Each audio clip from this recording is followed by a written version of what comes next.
Welcome to the InnovaBuzz podcast, where our job is to help you build visibility, professional credibility, and connection with your ideal client by putting the human at the center of innovative marketing, so you can build and strengthen an engaging, enduring relationship with your ideal clients.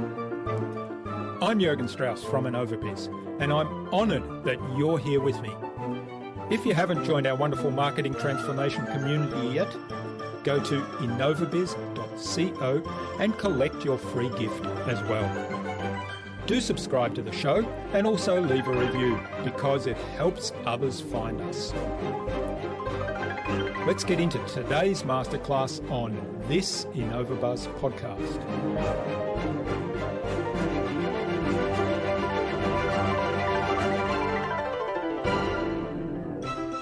I'm not really sure how or why it all started, where marketing has been something that's done to customers as opposed to conversation that's done with people.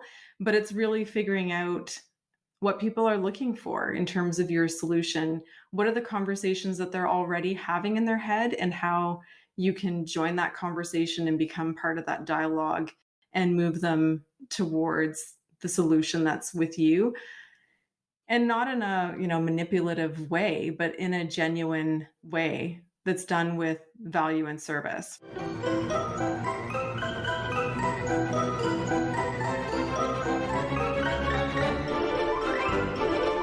Welcome back. I hope you've had an awesome week so far.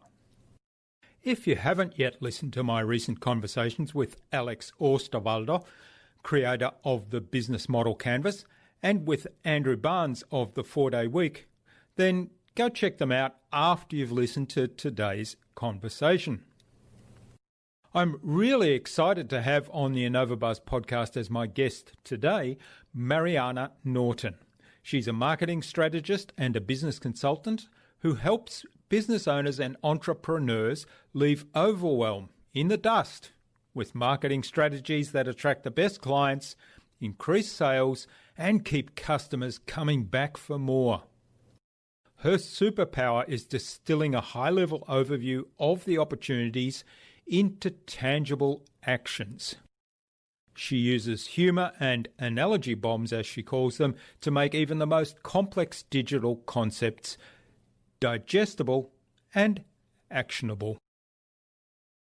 In our discussion today, Mariana talked to me about success being a journey, not a destination. And you can be successful. You don't arrive at success. She explained that marketing is having a conversation with people along different parts of the customer journey and building relationships. And she told me how we all have minimum system requirements to function. Without further ado, then let's fly into the hive and get the buzz from Mariana Norton.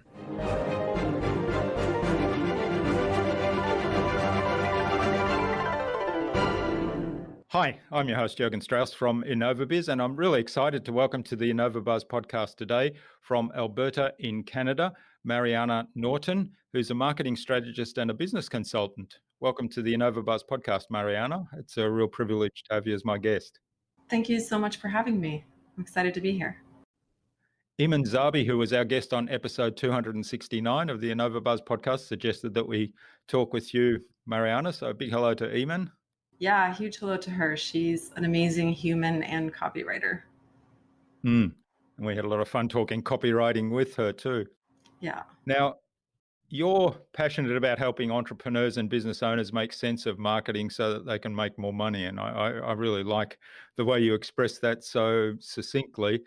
But before we start talking about all things marketing and business strategy and business growth, tell us a bit about your background. Give us a kind of a whistle-stop tour of how you got to where you are today.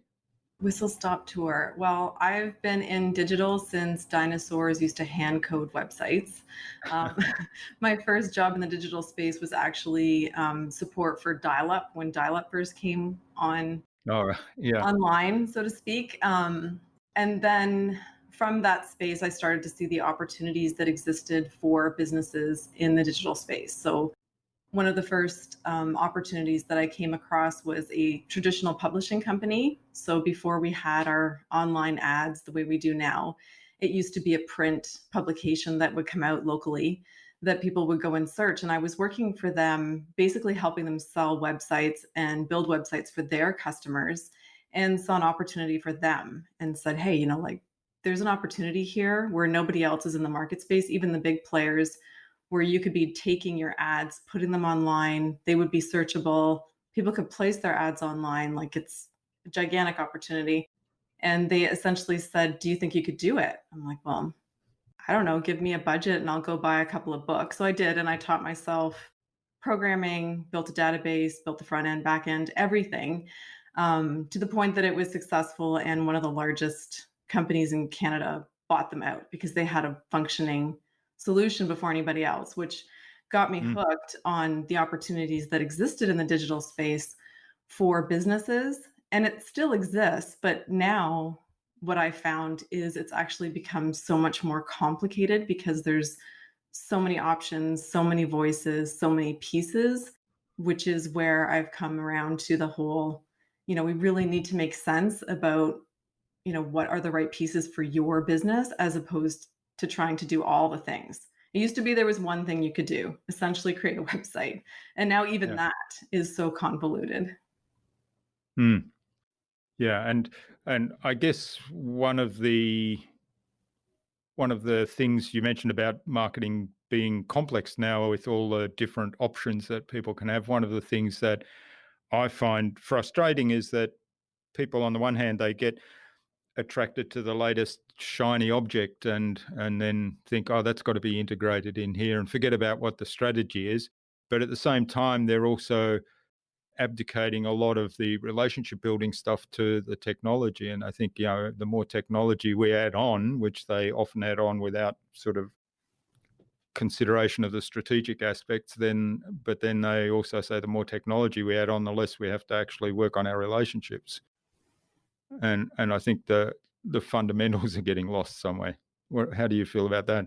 I absolutely agree. I actually have a talk that I've done a number of times where I have this term that I use for it called digital Mod Podge, where there's like that crafting that kids can do where you slap the glue on and you just keep like slapping things on. And even for really large companies, this is essentially what I've seen happening is they were like, oh, we need a website, and they get the website, and then they slapped on social media, and they, slapped on this or that, like you said, the newest and the greatest, without ever looking at, like, what are we actually trying to accomplish? How is this piece that we're slapping on going to actually align with our business goals and the people we're trying to talk to?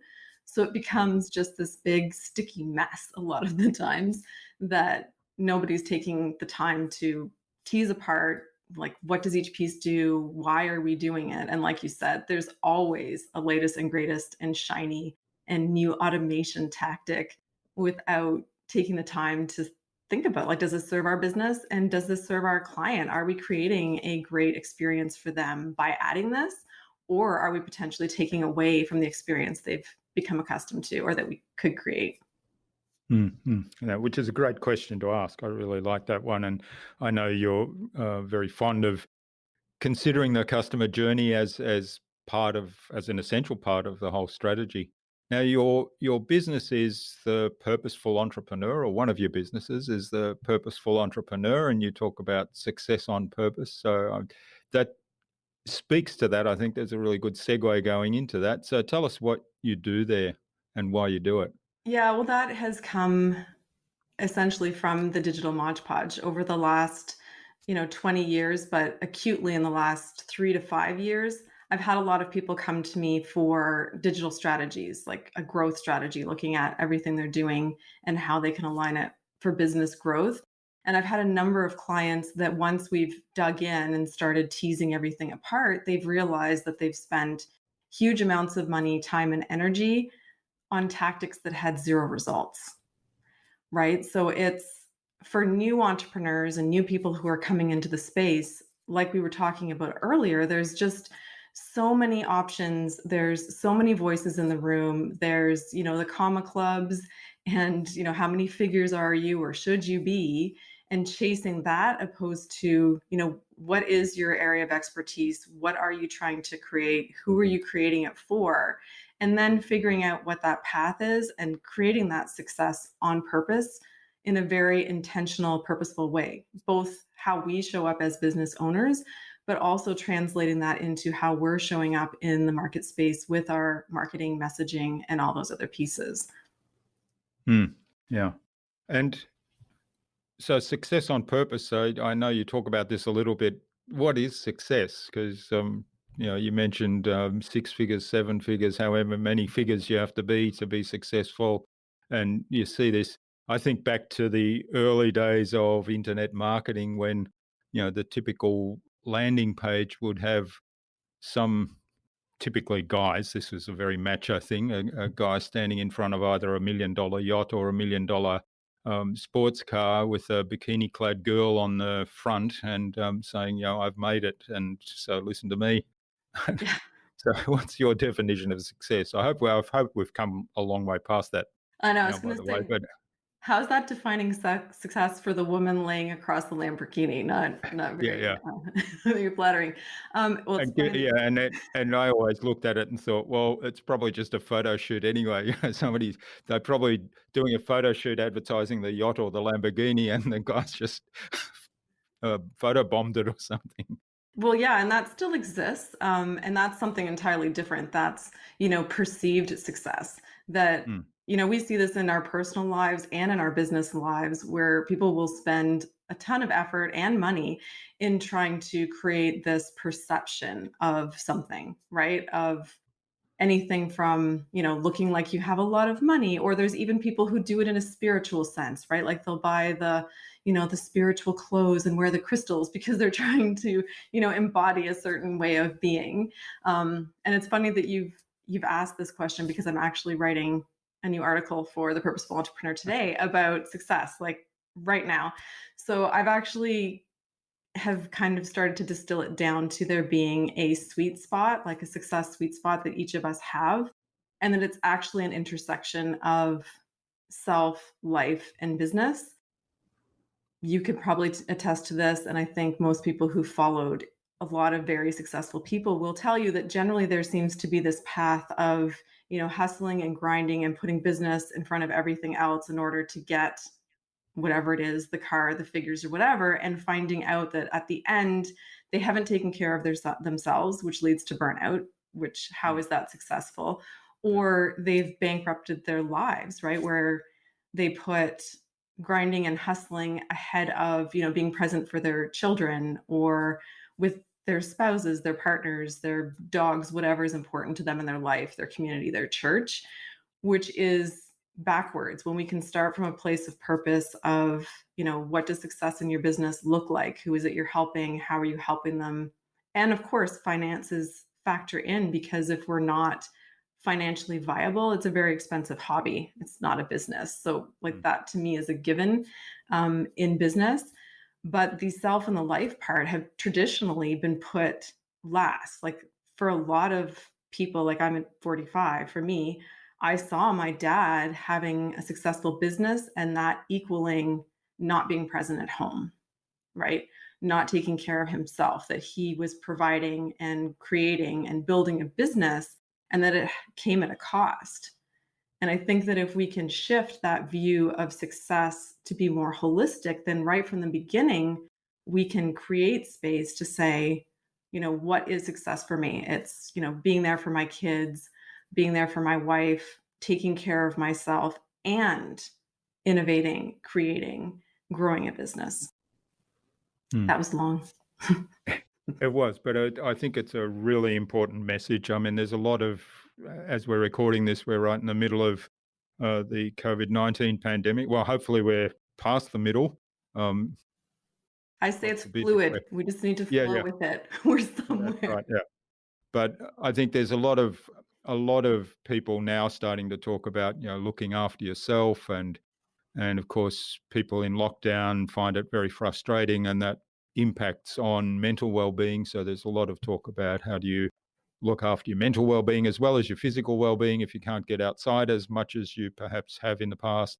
But I think that I hope that that message will kind of be there after we've come through the pandemic, and people will realize a lot more that that is so important. That it's the classic case of put on your oxygen mask first before you help other people, because if you stop breathing, you're not much good to anybody else. Yeah, and it also has, I think, illustrated for a lot of us how if you have defined success solely on a metrics of money, for example, this situation has created a very interesting dynamic within business where it has taken the bottom out for a lot of people. And not because they did anything wrong or they weren't running their business well, or, a lot of times when our businesses aren't doing well, we can actually experience shame because we, feel like we should be at a certain place Mm, or have created expectations for ourselves. But right now, if you are a person who has only created a definition of success that's tied to the monetary value of your company or how much revenue your company is generating, I think people are being put in this place to really consider, does that now mean that I'm not successful? Right? Like if it can be taken away from you that easily, then that is the risk of having it be entirely defined from the outside, as opposed to, what, I'm here with my family. We're all healthy. I'm taking care of myself. I'm doing everything I can in my business to be ready for when this goes away. Therefore, I'm still successful. mm. Yeah, and also, I mean, one of the things that I'm doing, and I see that you're doing it also, is being there for other people in the form of putting out information and sharing insights. One of the things I'm fascinated by is how people do that, though, and I like the way you do it because you're reflecting on on the pandemic situation, but at the same time you're talking about the fundamentals rather than saying, well, here's my tips for getting through this pandemic and surviving this pandemic, which I see a lot of. And I always wonder, well, when was the last time you were in a pandemic? Because I don't think anybody that is living has been through this before. And even if you take the Spanish flu pandemic back in the early 1900s as a model, first of all, none of us were around then, and secondly, is it really a model? Because I think things were a lot different then than they are now. Yeah, and like especially again with everything that's going on right now, I think everybody's doing the best that they can with the tools that they have and the situation that they're given, and it's so different from person to person. So, as a mom with two teenagers, I could say, here's my 5 tips for, getting work done while your kids are at home. Well, for friends that I know that have a toddler and an infant, Yeah, that yeah. looks entirely different. And for somebody who's, 20 something on their own, again, it looks entirely different. So, again, for me, it goes back to that, what do you need in order to be the best version of yourself and show up in your business however you can, which again is completely different from for each of us. And that's Mm. where if you've never taken the time to figure out what that is, like I almost call it our minimum system requirements. Like computers have like minimum amount of RAM that they need and Yeah, yeah. minimum, right? Well, I think that each of us have like a minimum amount of spirituality that we need, a minimum amount of physical activity we need, a minimal amount of, person to person contact that we need just to be able to be, an operating version of ourselves, which again, we don't often consider with our businesses. And then we hit a wall and we're like, how did that happen? Oh, wait, I haven't slept in 3 days. Yeah, yeah, Right? yeah. And same with our life. Like our relationships have minimum requirements, and we have minimum requirements in our life around, community, church, if that's a big part of your life, all those things that when we give them the time and the space, they all come together and help elevate us to be better for ourselves, those three places and the world in general. But we've generally operated from a place of, I'm going to focus and grind and work on my business, and, life and self will take care of itself somehow. And then we get to that place where we're like, oh my gosh, I didn't take care of it and it didn't take care of itself. Yeah, yeah.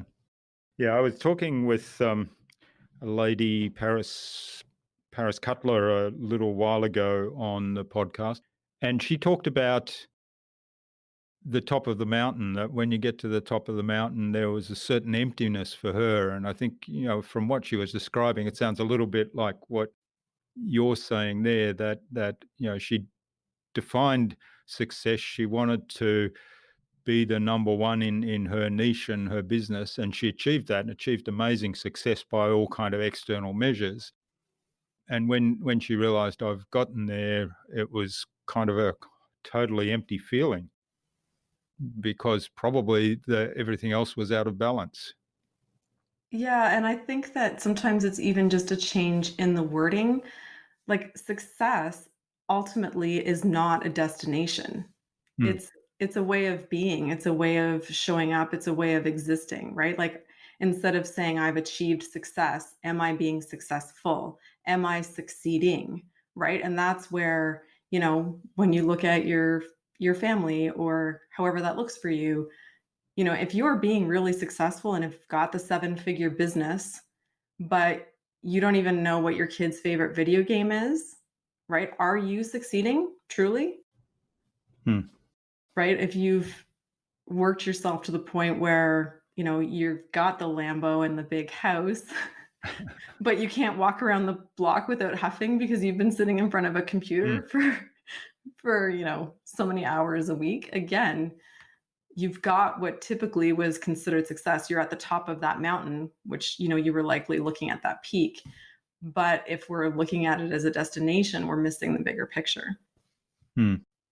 All right. Well, that's a good segue. I think the bigger picture, and I'd like to talk a little bit about marketing and your process to marketing. And I know that you say that your superpower is distilling high level views of the opportunities that are at hand and then kind of building an action plan around that, a strategy and action plan. So tell us a little bit more about the whole process.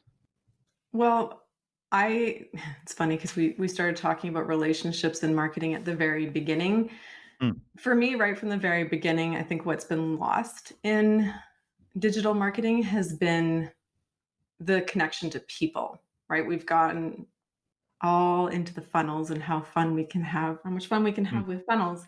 But I actually look at marketing from the point of conversation. Like on my website, I call myself the customer conversation architect because I believe that marketing can be created in a way that there's an architecture that helps support the customer journey. And I think of it more as conversations. So I look at the opportunity to create conversations at different places along the customer journey and how to use that to tie the marketing between the people we're trying to talk to, our potential clients or customers, and our business goals.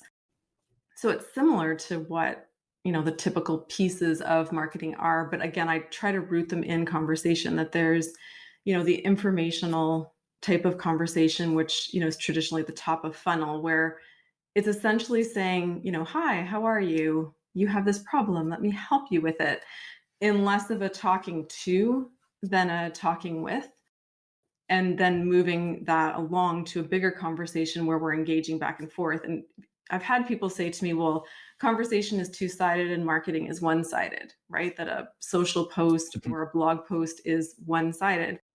And I would challenge people on that because I know that if I were to put out a post right now that said, chocolate is evil, which is so simplistic, but if I were, it starts a conversation in someone's mm. head where they're like, I can't believe she said that. What kind of awful, evil person would think such a thing? Right. But it does, it starts a conversation. Mm, And then if you can align the rest of the marketing to help shape and carry that conversation forward into a conversion of some sort of sale, then it's a much more natural progression than, you know, trying to time ads in front of people because they've already been there. And that's an opportunity that can be used if it's used in that way. If it's like, okay, I know they've been to the website, so I've kind of had this piece of the conversation, so we can continue it here, as opposed to just like, here's my opportunity to slap another ad in front of them, if mm. that makes sense.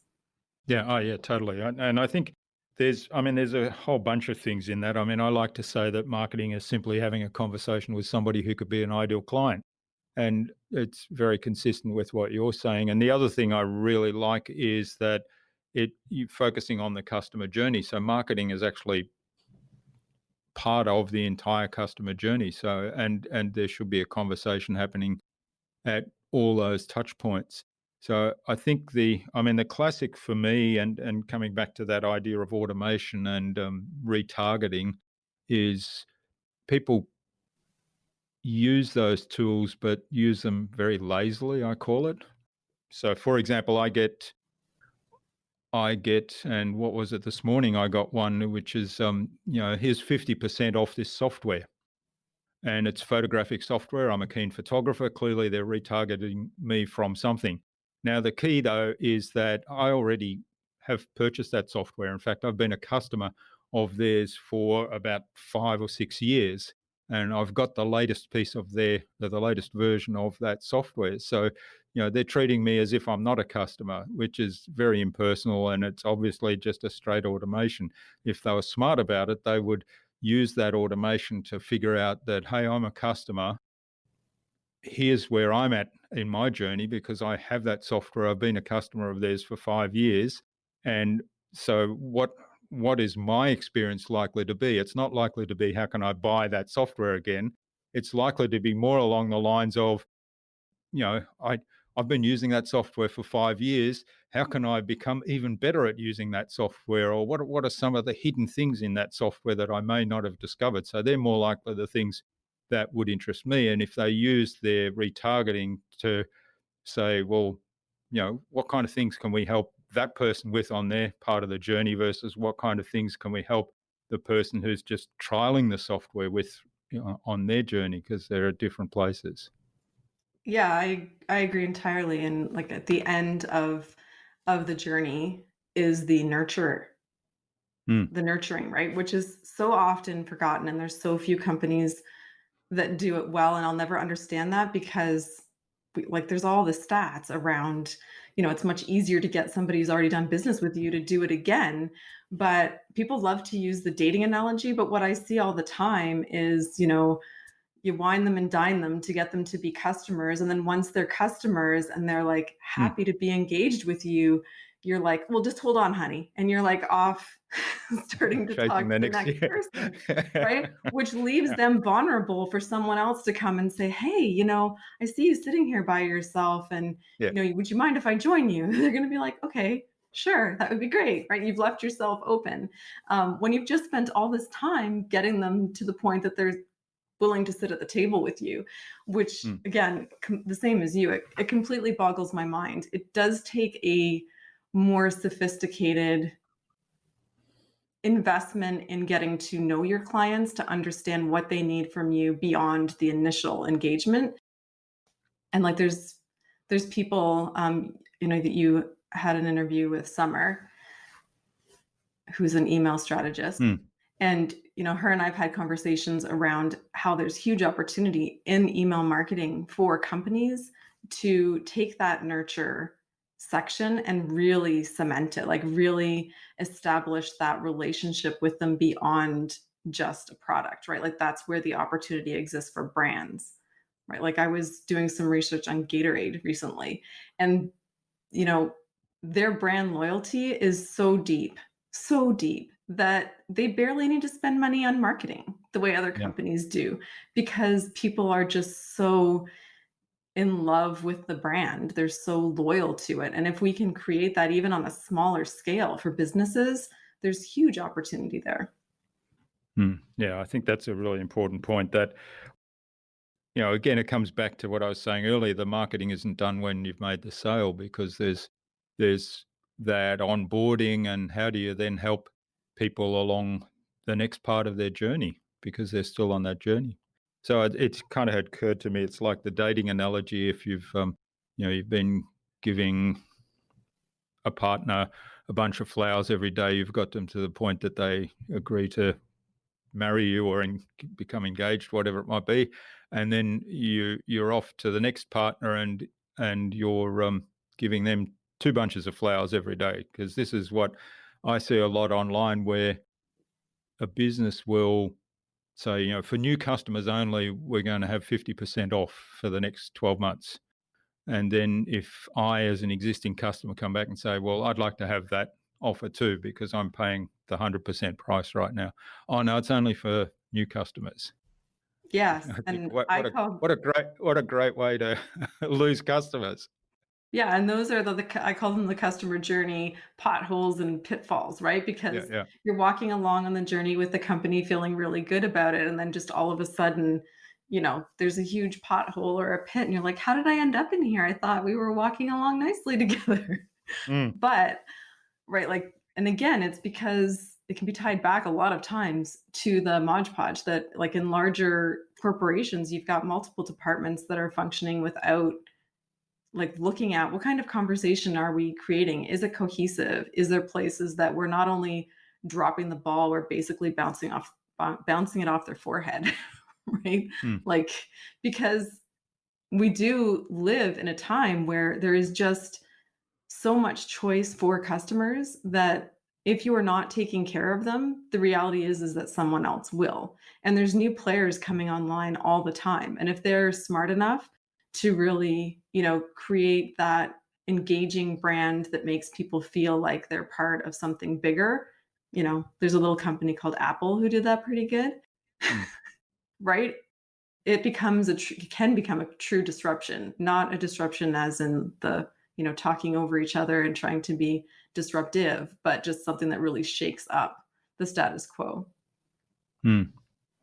All right. Now, you mentioned earlier about the blog post you're writing today. I noticed you're pretty regular on your writing. So talk to us a little bit about how you go about the regular writing and why that's important. Well, it's funny that you should say that because I've actually not been very regular. I've been very Okay. good at keeping other people regular.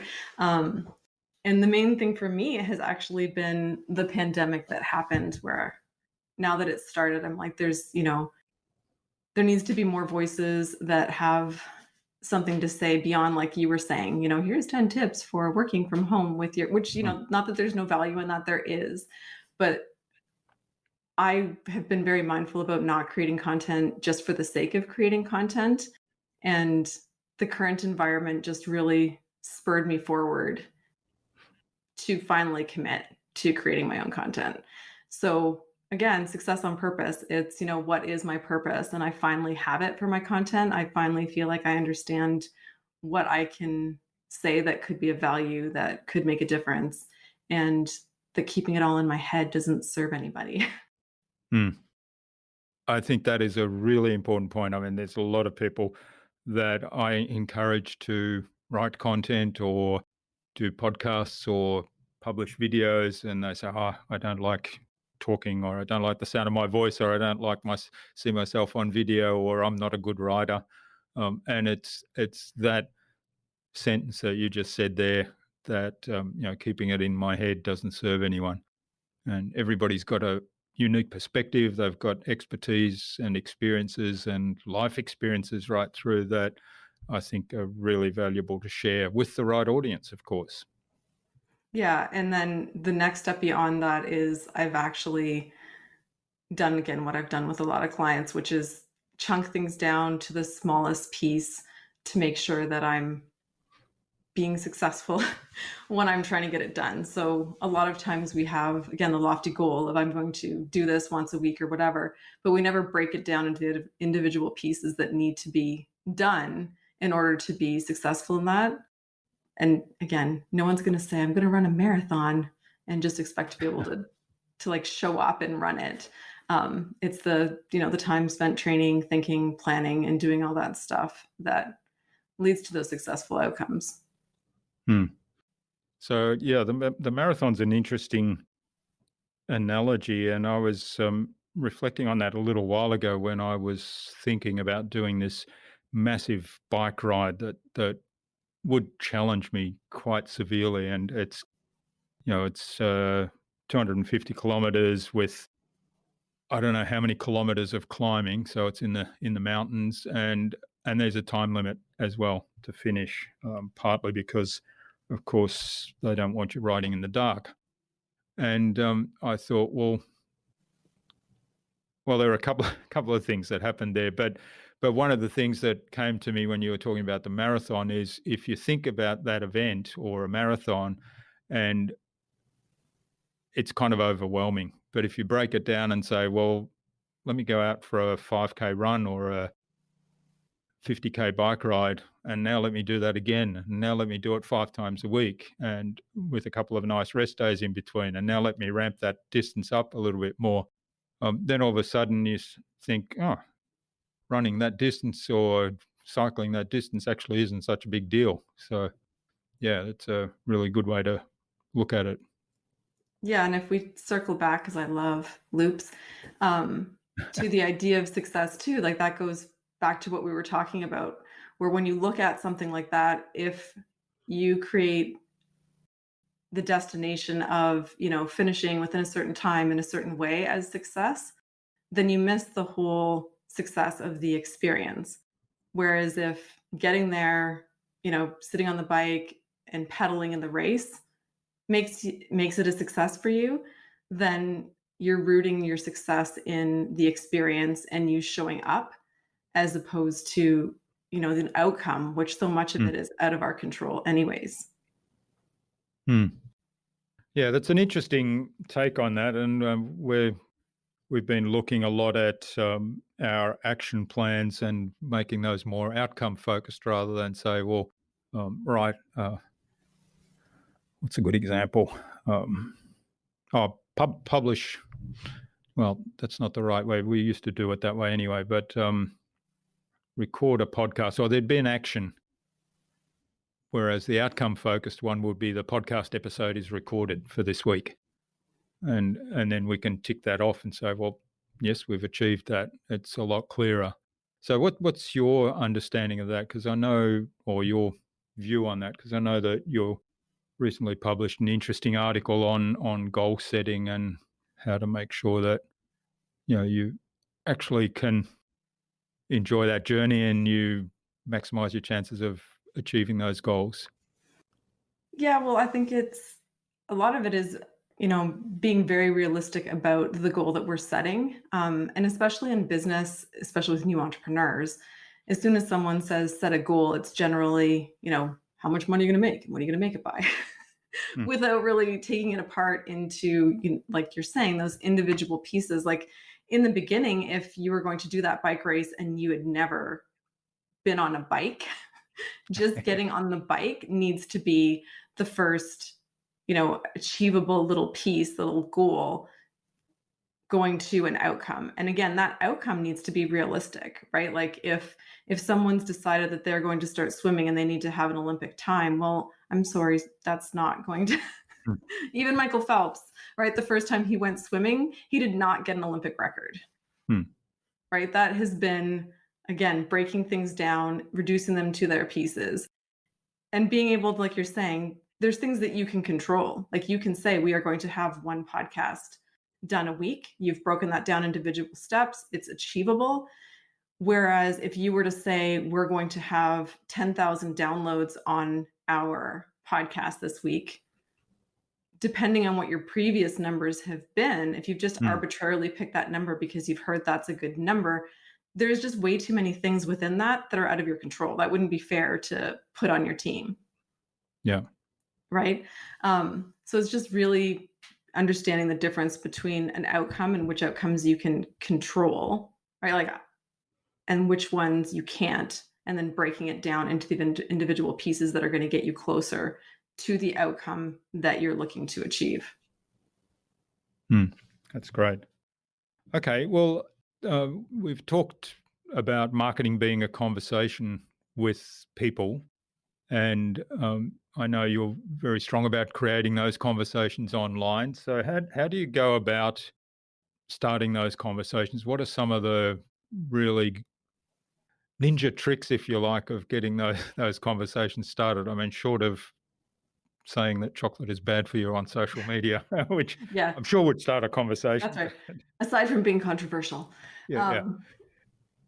Honestly, it's back to what you said at the very beginning. It's getting back to the humanity.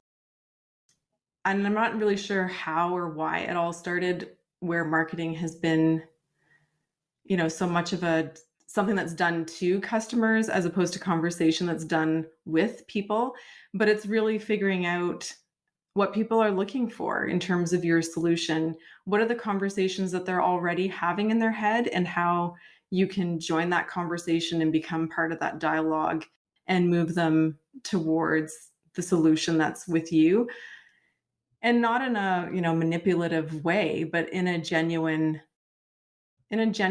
way that's done with value and service, right? Like, it's back to the Lamborghini person, I guess, in some ways. If your goal is purely just to make money, then, likely the idea of taking the time to get to know your customer and care about them may not be of interest. But if you're looking for that more holistic way of, having a company with core values that exist within your company, your culture, your marketing, the experience that you're creating with your customers, then it's worth the time to figure out, where are they? What are they looking for? How can we be part of that conversation? So figuring out where they play, where they live, where they ask for questions, which again goes back to the Mod Podge. If you've just been constantly sticking things together without taking the time to figure out, where are they already walking, where you could walk up beside them and be like, hey, I see that you're, looking for this thing.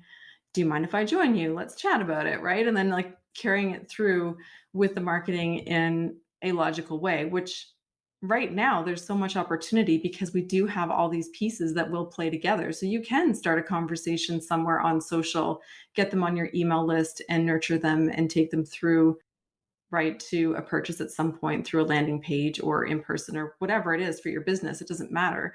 Um, it's just more about doing it in a cohesive way where everything works together, where we're not jarring people, where, we show up in one place one way and then we're completely Mm. different in email, and then they get to the landing page and they're like, really, is this the same person? This isn't the sense that I was getting of them or what they offer, and now it's completely different. Or like you were saying with the flowers, where I felt like I knew you and now I've given you my money and I'm just not sure I matter. Yeah. Yeah, that's right. So I can't, there's no way to hack human Yeah. relationships, I don't think. Yeah. Well, it's fascinating, isn't it? It all comes back to the relationship thing, and I guess we all have the ability to build relationships with people. I mean, some of us are probably more empathetic than others, I would say, and I won't go down that path any further than that. But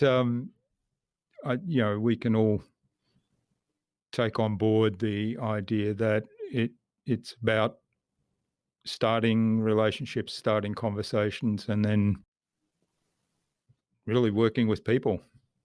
Yeah, exactly. And it applies everywhere. Like even if you're using SEO to pull in traffic, whatever Mm. keywords that you're using, whatever opportunity you're using, there's a conversation that's going on within that person that they're looking for something. So if you show up for them and they click through to you, then it's making sure that you're again joining that conversation and bringing them through. So if it's, around a pain point, you're helping them see that there is a solution for it, and just planting the seed of that conversation that potentially you or your company, right, can help them solve that problem.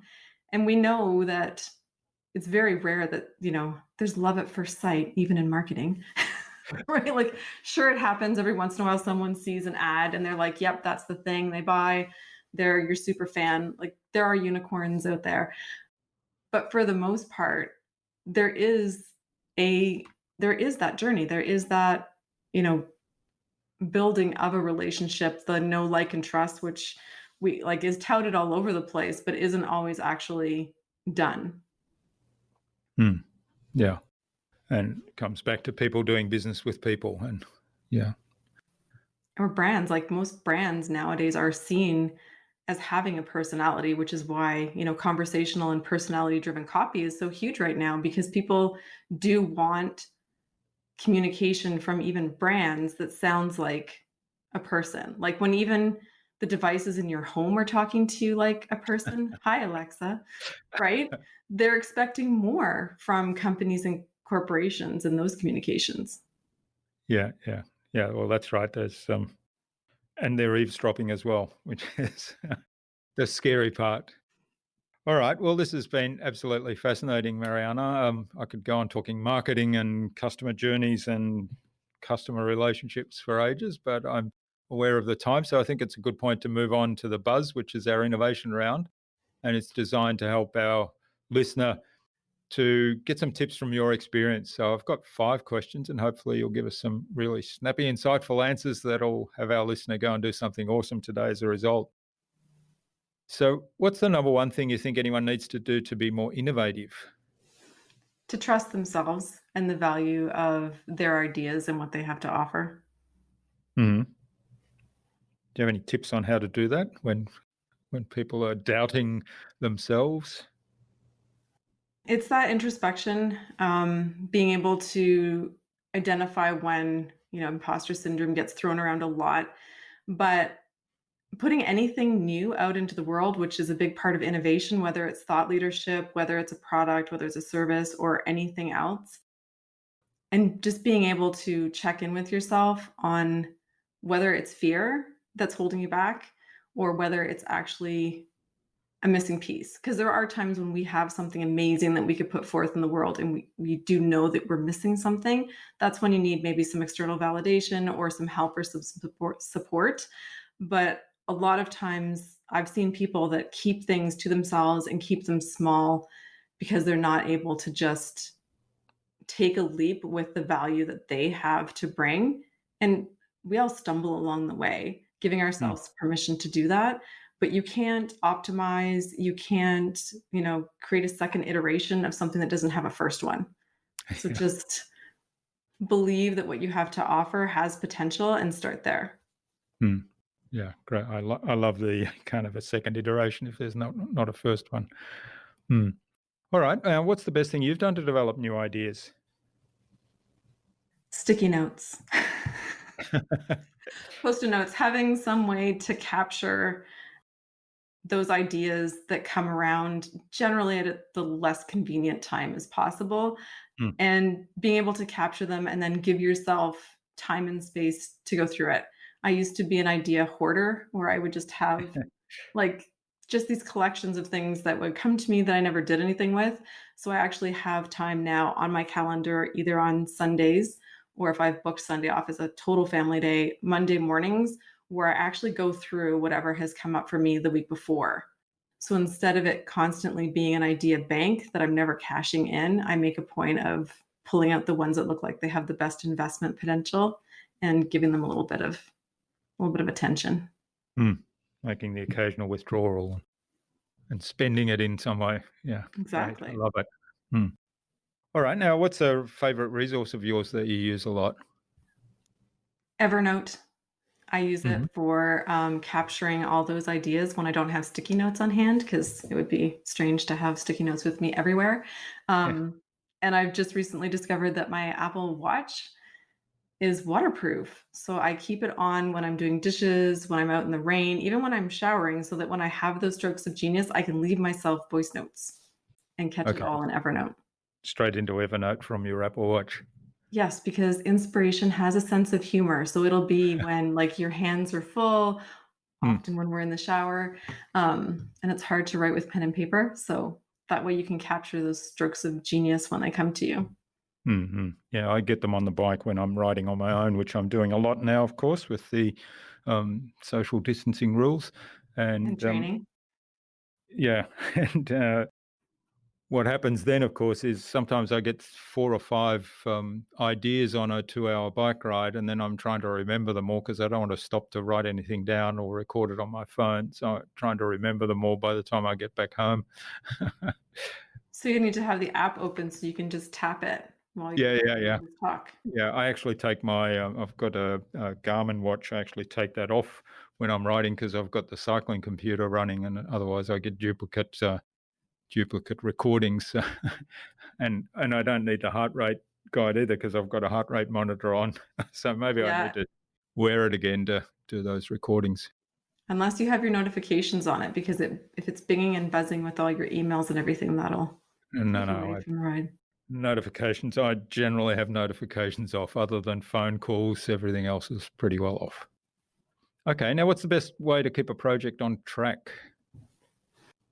I like to use reduction to ridiculous, which is just breaking everything down into its smallest bite-sized piece. That's another post I'm working on.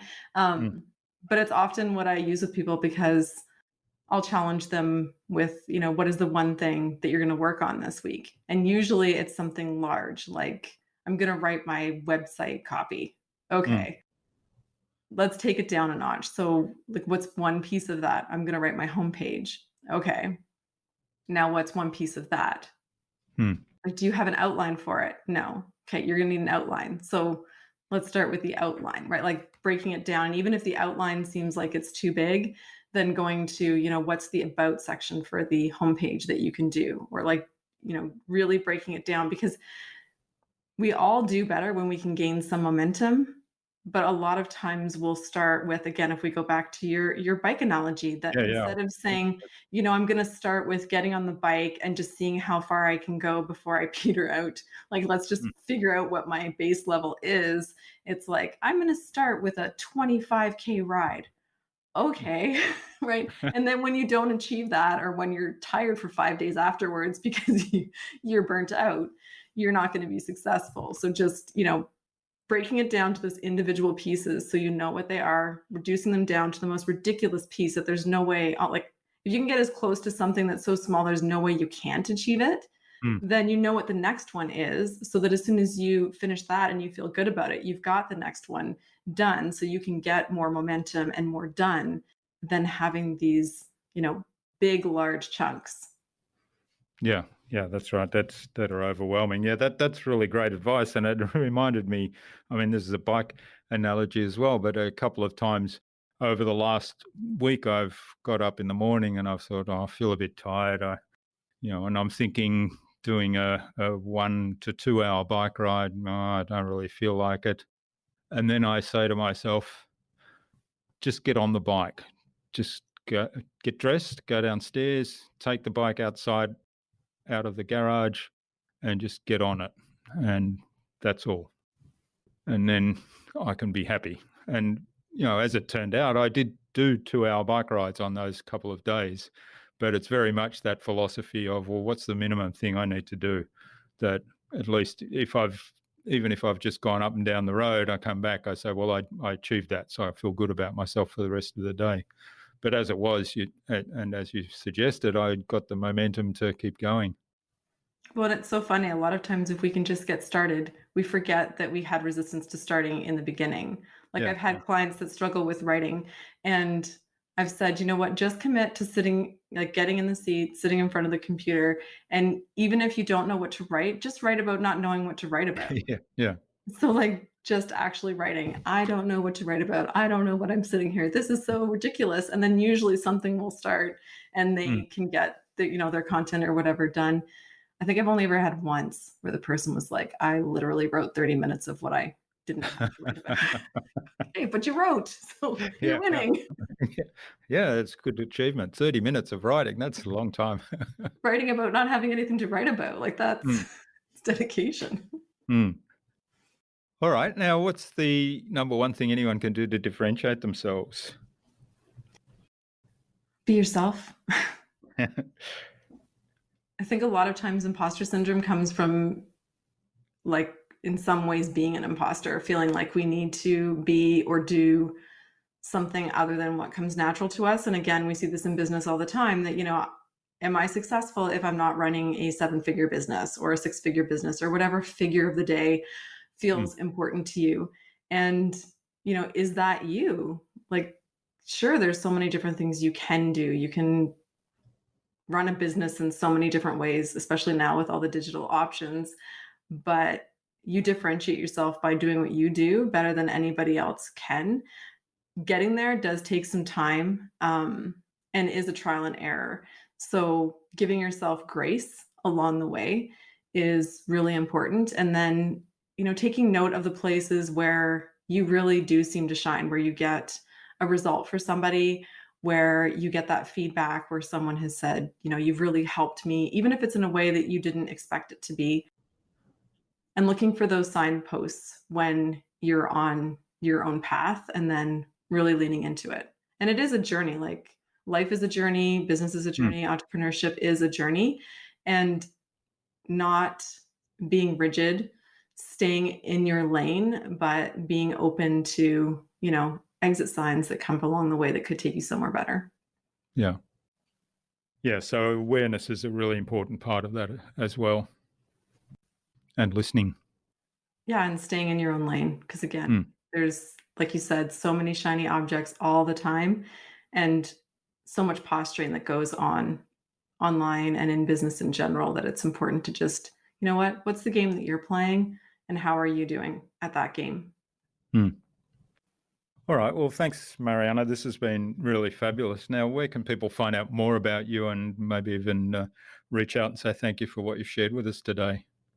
Well, generally the best place to get me is at The Purposeful Entrepreneur, and hello@thepurposefulentrepreneur.com. Send me a note. If I can help you in any way, I will do my best to do that. All right. That's great. We'll include those links in the show notes today. Now, what piece of parting advice would you like to leave our listener today? Oh, I guess, I don't know when this will air. I guess regardless of what's going on in the world, giving yourself the space and the grace to just show up as the best version of yourself that you can in all the areas of your life, for yourself, for your relationships, and for your business. And yeah. And that's enough. That's great. Yeah. Show up the best you can in all those areas. Wonderful. And that's different from day to day. And just a little bit of grace. It is. That's right. Yeah. That was one of the things that I discovered a while ago, actually, probably last year. At some point, I wrote something in, I'm not sure I wrote this in an article or I'll have to go and find it, but it was about showing up your best. But, your best today is not necessarily the same as your best tomorrow. It may be more or less. And that's okay. Yeah. And in different seasons of our life, I wrote a post somewhere about capacity recently, and that it's important to check in with yourself on what your current capacity is. And again, right now when we're talking, we're in the middle of the pandemic, and just appreciating that, your for right now capacity may be different than your usual capacity or your future capacity. And again, that giving yourself some grace and adjusting where you need to, so that you can, again, be that best version in all the places that you need to be. Fantastic. All right. Finally then, Mariana, who would you like me to chat with on a future InnovaBuzz podcast, and why? Oh, I would recommend Janice Tomich. She is a speaking strategist and coach, and helps people who want to make a bigger impact with their message, get that out in the world, and create a difference. Great. Well, we'll get an introduction to Janice from you and speak to her and get her on the podcast as well. Fantastic. Wonderful. Well, thanks so much for sharing your insights and your time with us so generously today on the InnovaBuzz podcast, Mariana. I've really enjoyed this. There's been a lot of gold nuggets there. I love all the stories, and I wish you all the best for the future, and let's keep in touch. Oh, absolutely. And thanks so much for having me. It was wonderful.